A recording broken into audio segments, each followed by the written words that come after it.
একটি জাহাজ পানি ছাড়া চলতে পারে না, কারণ পানির মাধ্যমেই এটি অস্তিত্বে এসেছে এবং জাহাজের বিচরণের ক্ষেত্রও একমাত্র পানি।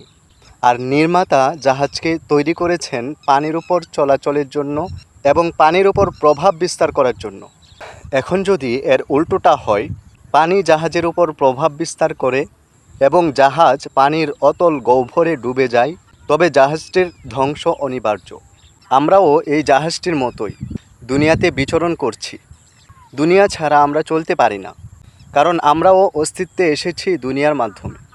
তবে আল্লাহ রব্বুল আলামিন আমাদেরকে সৃষ্টি করেছেন, আমাদের দুনিয়াতে পাঠিয়েছেন দুনিয়াতে ফিতনা ফাসাদের উপর প্রভাব বিস্তার করার জন্য, ইসলাম প্রচারের জন্য, ইসলামী হুকুমত প্রতিষ্ঠা করার জন্য।